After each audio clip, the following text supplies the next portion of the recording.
Good morning, everybody. Good morning. If I ask you all, if you wouldn't mind turning to the book of Galatians. That's in the New Testament. Galatians. Today, I want to look at the short letter which Paul wrote to the Galatians. Because in this 6-chapter letter, which I recommend you all read at some point, though not at this moment, as it'll take you approximately half an hour. But if you read it, you will discover that there is a lot of information about the man Paul and his beliefs shared with us through this letter of correction. But before we go into the correction concept of the letter, let's understand how this letter came about.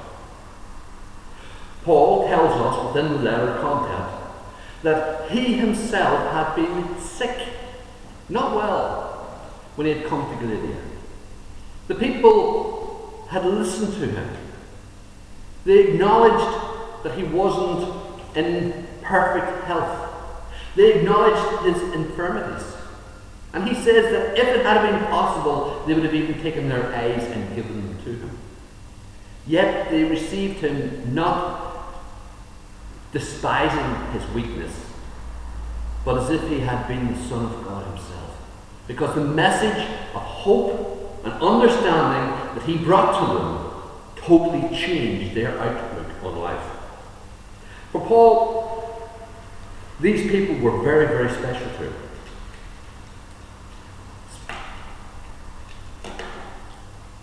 He wanted them to grow and mature as his children in the faith. Special to him. So when he received word that there was disturbing influences affecting the church, he was a little upset. Now, initially we need to understand what these disturbing influences were. Christians had come from Jerusalem with one purpose: to spread and teach their understanding of the gospel of Jesus Christ to the Gentiles. And so, as previously Paul would have went to all the synagogues and spoke and offered Christianity to the Jews, these Christians were now coming along and they were finding little pockets of the church already established, and they were joining with them and sharing their message and their understanding as Christian Jews.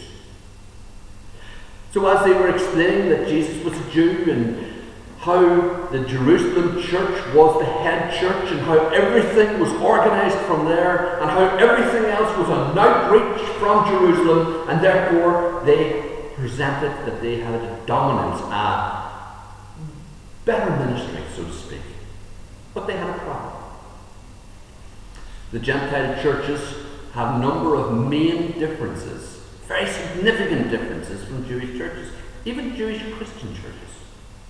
And one of these differences was that the women and the men shared the same hall, seated together. They met as one. There was Greeks, there was Romans, there was Jews, all in the one place. There was absolutely no separation. Nothing, none. And for the Jewish Christians at the time, this was very, very difficult because it wasn't part of their custom. It wasn't part of their law, and it wasn't how they understood things should be. The only way they could possibly understand as to how to ratify it would be to teach the law. And this is what we have. A situation where these individuals, with the best intentions in the world, though incorrectly placed, began to teach the law. And they began to say there are things you shouldn't eat. There are things you shouldn't do. You should separate yourself. You shouldn't mix your cloth fabrics together.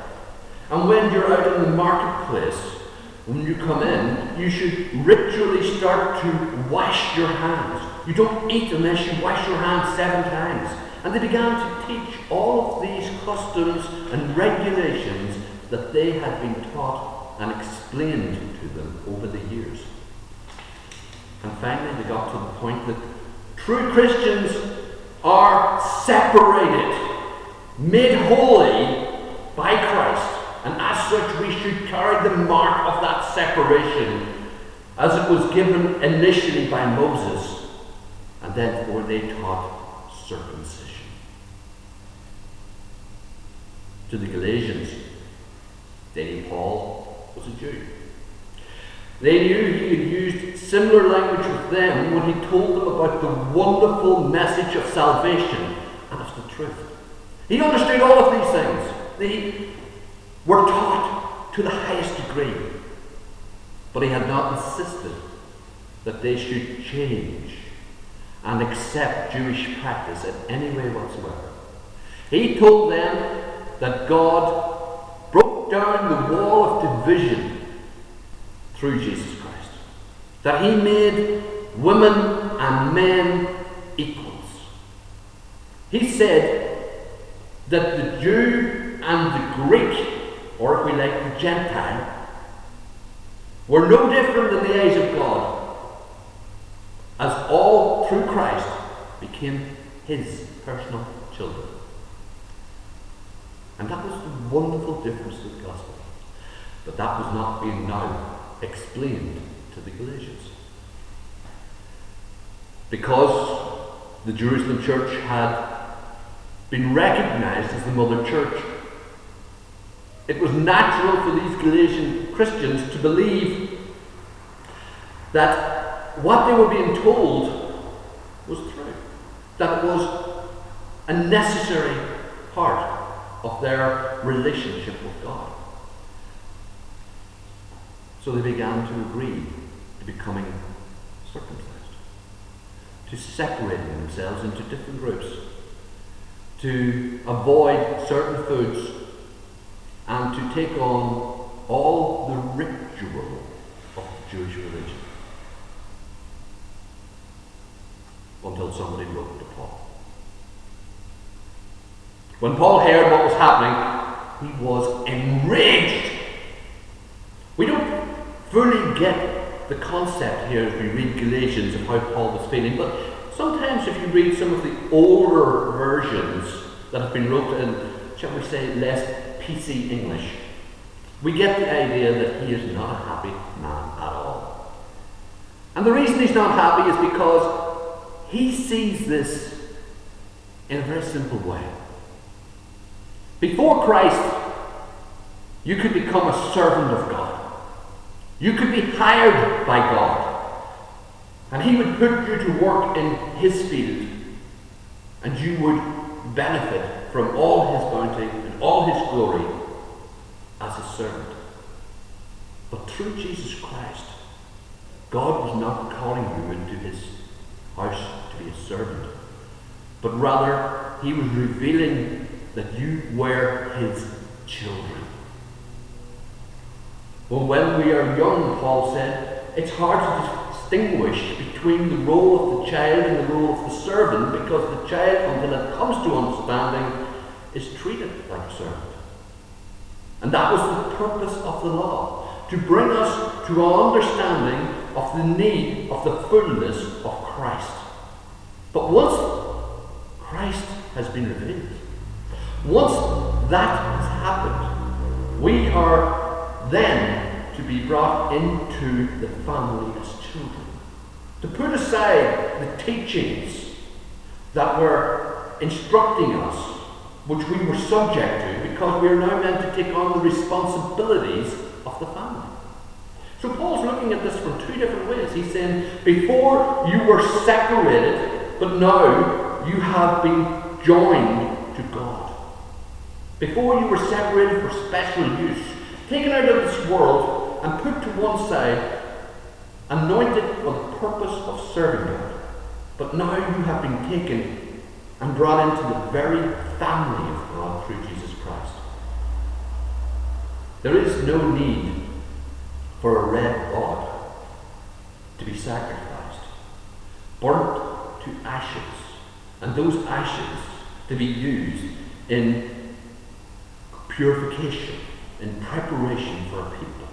of their sins, because Christ has died for us. We are no longer subject to the schoolmaster. So Paul's angry. He's very much in a situation where he wants to explain to people what is happening here. But we can understand the Jewish Christians. We can see it from their perspective. We can analyze it from their perspective, and we can play devil's advocate all we like. But Paul's teaching is different. But I said that we learn a lot about Paul here in this book of Galatians, and we do. Paul tells us that he was a Jew that was zealous for his religious beliefs. He didn't say it was wrong to be zealous and said if you're zealous for the right reasons, it's a good thing. But he was zealous for the teachings of Moses, to the point where he persecuted the church. He was zealous to ensure that the status quo established by all those rabbis over the thousands of years since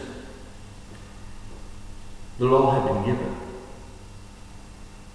would remain, and that there wouldn't be an opportunity for the Jews to again have to go into captivity because they lost the law. He was zealous for all these things. He was zealous for his people. Until one day, God stopped him. God stopped him in his tracks on the road to Emmaus. A light shone around him. A voice spoke from heaven. And he couldn't believe what he was being told. Did he question it? Did he say, must be something I did? Maybe something I digested, disagreed with me? No. Paul's reaction here was that the people with him saw the light, but they didn't hear the voice that spoke to him. As for him, the light had been so bright that he discovered that he couldn't see after it. He was made temporarily blind. But this blindness didn't leave after a few hours, as would have been expected. It stayed with him for 3 days. In those 3 days, Paul refused food and water because he knew he had just had a visitation from God. And his problem was, God had identified himself as the man, Jesus Christ. After the 3 days, a knock came to the door where Paul was staying, and this disciple of the Lord's came in and said that he had been sent to anoint Paul and to baptize Paul. And as soon as he was baptized and anointed, Paul received back his sight. He broke his fast and he started his work there at that time. But here's an interesting thing which Paul reveals to us here in this book of Galatians. He says, nice and simply, I did not go and check out from men how to worship God in this way. I didn't do that. But rather I learned by the revelation of Jesus Christ himself, as one who was taught out of time.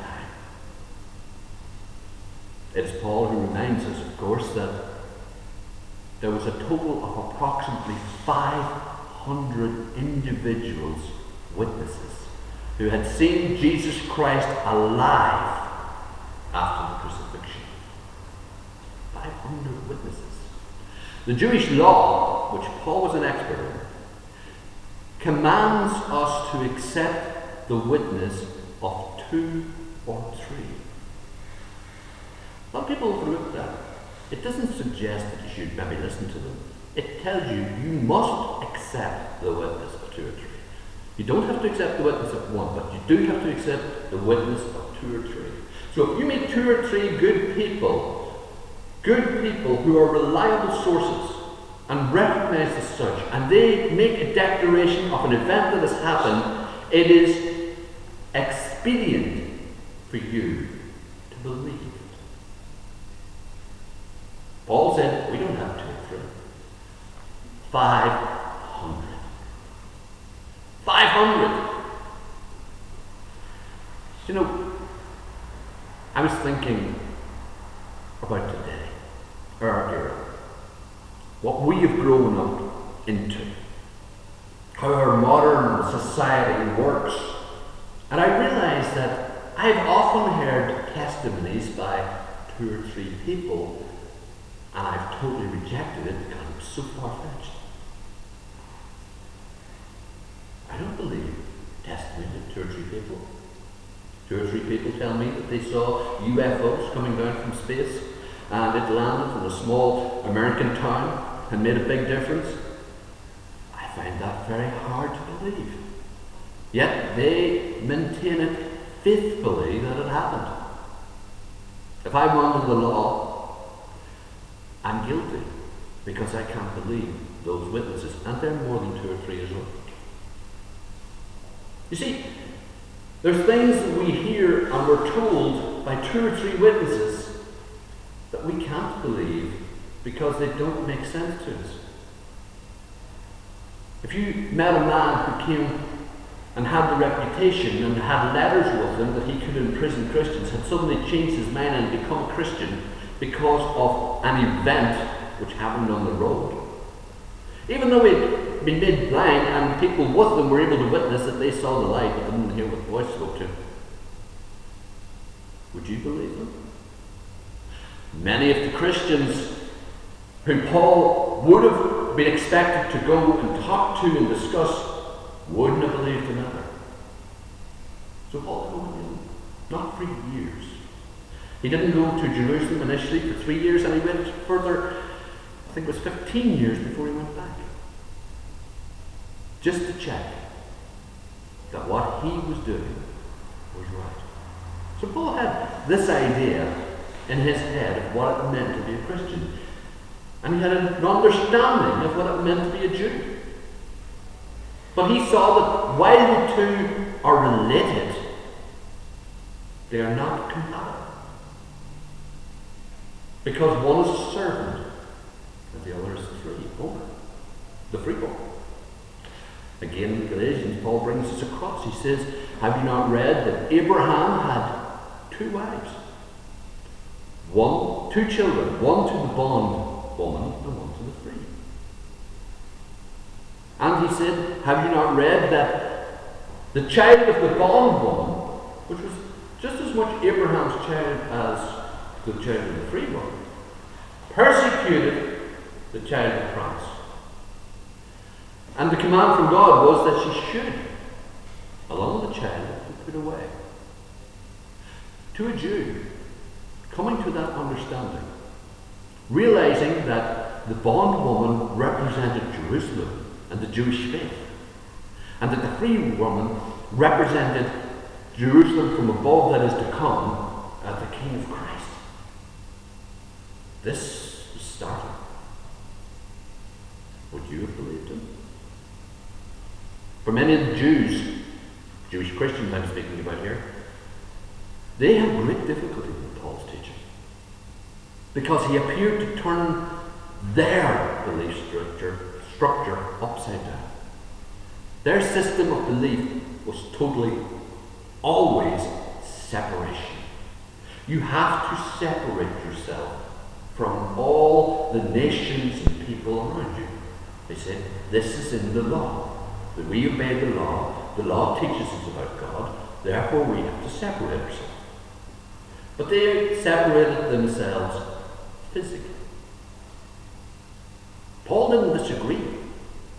He said you should separate yourself, but God has broke down the wall of separation in the natural, as in between peoples, between the sexes. He's broke that down between rich and poor, between noble and not noble. But he wants you still to be separated from the things of this world.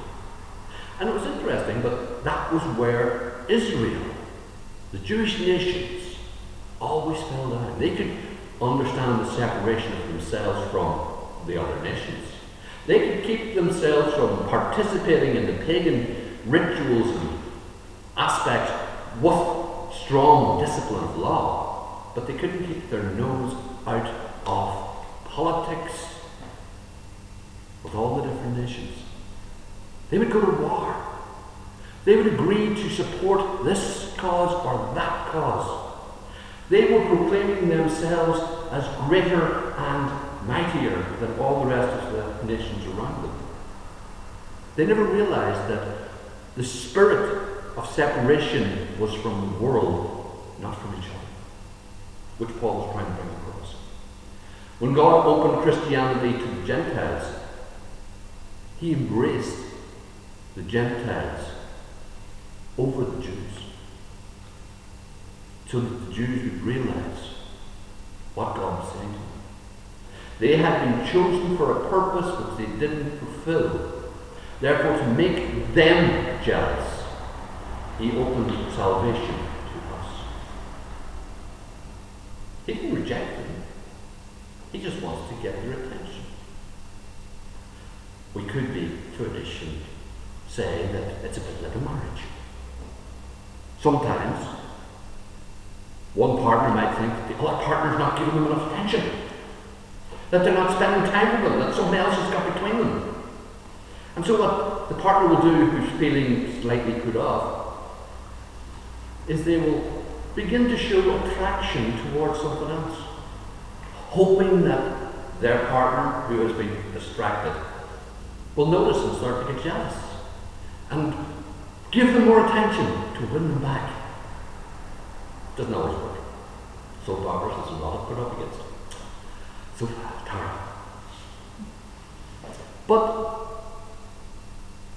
that's exactly what God was doing with the Gentiles. He was saying, my people Israel, they're too interested in all the things in this world rather than being interested in me. So I'm going to go and I'm going to make peace through my son with another people. All the peoples, all the nations of the earth, I'm going to make peace with them. So that my people Israel will say, what's going on here? What have we done wrong? We can't have this. We have to be part of this. And they'll come back to me. Sad thing is, that's not what happened. Israel followed her own path and ended up being, as a nation, lost. She didn't disappear. Jews are still all over the world. But as a nation, as a political power, as a country of influence, she lost it all. She was taken out of her land, where she was allowed to serve God, to a place where she couldn't serve God. The only way she had opportunity back to God was through his offer of Christ. Still, she refused. And somehow, in this book of Galatians, Paul has noticed that. And it's made him very annoyed and very angry. He's not angry at the Galatians. He's not even angry at the Jerusalem church. He's not even angry at the Jews who are making these suggestions. He's angry because of what's going to happen. And he recognizes that as the old covenant has completed with Christ, that the rules and the regulations governing it are going to disappear. And that God's going to remove all that ritual. He's going to take away the temple. He's going to stop the sacrifices. And he's going to make it ridiculous, unacceptable, unable to happen. He's going to leave his people, the Jews, unable to perform any of their, how do we put it? Their sacrifices for their sins. They would have no way back to God. Because without a temple, without the priesthood, they have no way of coming to God. Except through the one Christ who God had already declared Jesus Christ. To Paul, this was a nigh-opening experience. And so the idea that some of the Gentile Christians were being brought back into that old way, which was being got rid of and would disappear within a few short decades from when this was wrote, was what made him so cross. Today, 2,000 years later, we sit in a very strange world. Israel has a nation. Currently there's no temple, but they're talking about it. The priesthood have been identified, though not brought back into force yet. And they already have a red heifer. So preparation to restore the Jewish religion to exactly what it was at the time of Jesus is being put fast into action. 2,000 years later. Throughout Christendom, more and more religions and people are becoming obsessed, shall we say, with the ritualistic concept of religion without understanding the spirit of it. Even Paul himself states, in the law it is written, you shall not muzzle the oxen that threshes your grain. And then he poses the question, do you think God was worried about oxen? You see, there was another element to law. And that element was a spiritual meaning behind it. Paul brings out the spiritual meaning and he says, the worker is worthy of his hire. Another commandment. Because that's what it meant. The Israelites who were given the law couldn't have a spiritual relationship with God because of their sin. They were children, unable to come to an understanding of what their role with God was to be. So they became as servants to him. They obeyed the law as it sounded to them. You come through the door, you close it. You walk on the right hand side of the road, not on the left. You eat with your knife and fork. You take sips of water between each bite, and so on. Everything was laid out as you would a small child who you were instructing. But as that child gets bigger, as they become older, it becomes pointless to tell them some of these things. You don't do that. And Paul's saying, God is treating us through Christ as inheritors of his kingdom. We're not servants, we're not children under the rules and regulations, but rather we are to understand how to behave. To look and see the fullness of Christ and to emulate him fully. Throughout the Old Testament, the Jews were told that God didn't want fasting, sacrifice, or offerings from them. God didn't want them from the Jews. What he wanted was mercy, love, concern, long-suffering, all the fruits of the Spirit. He wanted his image to be their character, not what they looked like. And that's the problem. We are made to look like God, but he wants us to be like him, to think like him, to act like him, and to respond in every situation as he did. He doesn't want to send us back to ritual. He wants to move us on to understanding. He doesn't want to have us as servants having to ask everything. What do we need to do for this, and how do we do that, and should we do this, and should we do that? He wants us to walk and step out in faith, guided by his Spirit, knowing how he would do it if he were here himself. That's what the older child becomes. There's a Jewish custom. Well, more than a custom. It was something that was understood. That as a child got older, it would step into its parents' business, its father's business, so to speak. And as it became more and more able, it would take on more and more responsibility. So if you were used to dealing with the parent, over time you would end up dealing with the child. And the one thing that you would see as you continued in your relationship with them is that there would be no change. The child would think like the parent. The child would respond like the parent. And the child would do as the parent did. Exactly. That's what God wants from us as His children, that we start to show this world Him in every thought, word, and action that we do.